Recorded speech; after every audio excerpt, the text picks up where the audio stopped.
Hello and welcome to Basic Bitch Bachelor Recap. Because as much as I might think that I am a cultured person, really I'm just a basic bitch who likes watching The Bachelor and drinking wine.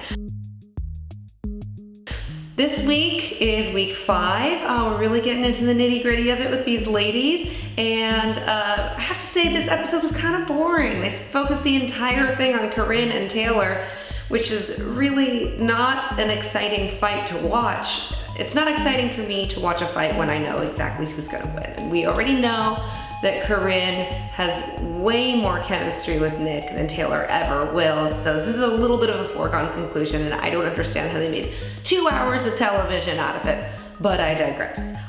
Very cool that they decided to go to New Orleans. Let's go back to the beginning though, before that, before the rose ceremony, before all that stuff. We'll go bit by bit by bit, okay? So, we open back on the same little fireside chat between Taylor and Corinne, and Taylor is really playing armchair psychiatrist. Corinne is not having it. Corinne keeps saying that Taylor is not here for the right reasons. Oh, Corinne, don't use those typical cliche reality show sayings. No one's there for the right reasons. What are the right reasons? Come on. Corinne says that no one likes Taylor in the house. I don't know if that is the case, but somehow, magically, the entire house has been changed from not liking Corinne to not liking Taylor. They have a new common enemy. I don't know how this happened. I think that maybe we missed something in the editing here because last time I checked, everyone hated Corinne.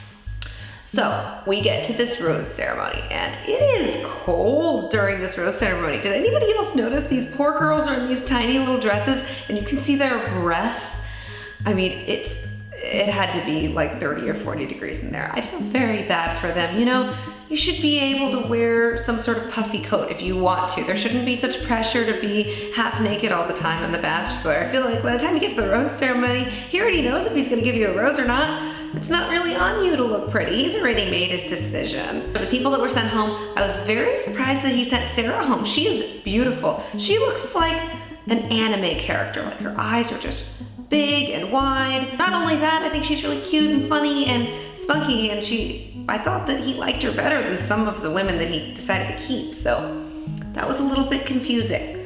But we find out that we're going to New Orleans, and our girl, Rachel, gets the one-on-one, which is so cool. I really feel the vibes between them. There is a lot of sexual chemistry in the air when Rachel and Nick are together, and I feel like this is the first time I've seen a date this season that seemed like a real date. Like, they seemed like they were really having fun dancing at that club, and I was happy for them.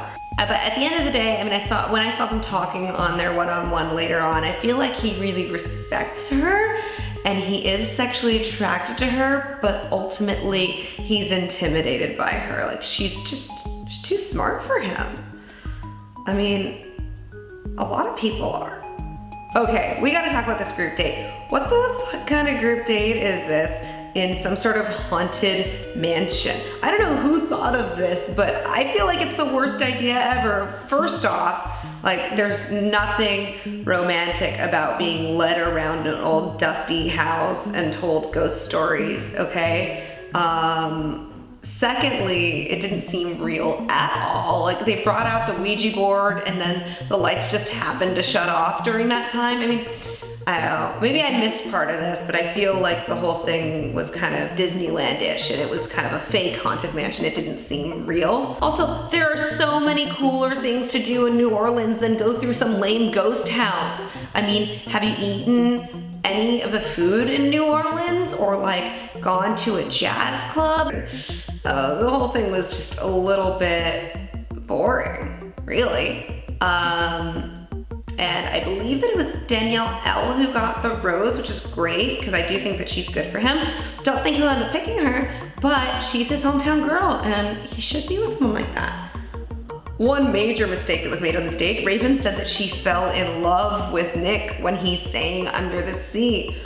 Oops. I mean, it's very clear that that feeling was not mutual, but somehow she's still on the show, so I don't know if her days are numbered, but it's pretty clear that Nick is not in love with her and she just met his family, so that's gotta feel kind of shitty. So now we get to the main event, the 2-on-1 with Corinne and Taylor. Of course, this was entertaining to watch.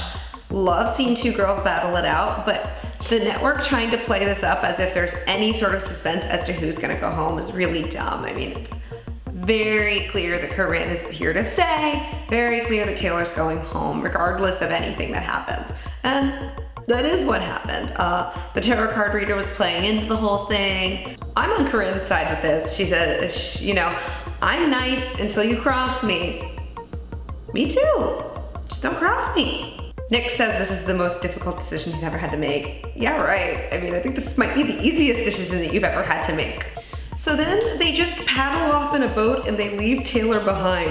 What is it with Bachelor and all of these dramatic exits? My God, it's so funny.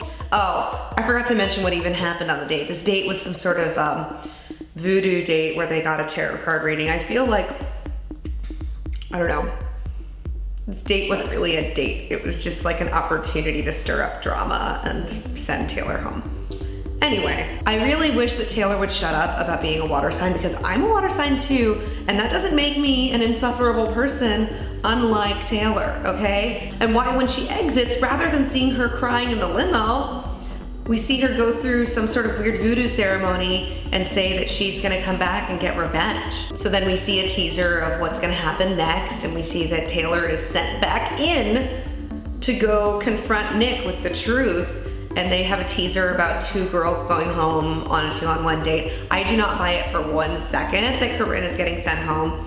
I think that the producers are just stirring up drama, and there's this whole new convention of someone being scorned and then running back in after they get sent home, and I don't like it. I feel like when someone gets sent home, they should go home. I mean, he doesn't like you. You going back in there isn't gonna make him like you, and what does it matter to you if he's with Corinne? It really, I guess maybe people are just looking for more screen time. Maybe that's what it is. I don't know what it is. I mean, I liked it better when they would just send girls home, they'd cry in the limo, and then we'd never see them again. That's how this is supposed to go. Okay, that is it for this week. Please like, subscribe, comment, follow. I wanna hear your thoughts. How do you think it went with the girls that went home this week? Do you like Corinne? Do you think Taylor deserved to go home? Am I wrong here in not liking Taylor? I don't know. Tell me. And let's watch together again next week. See ya.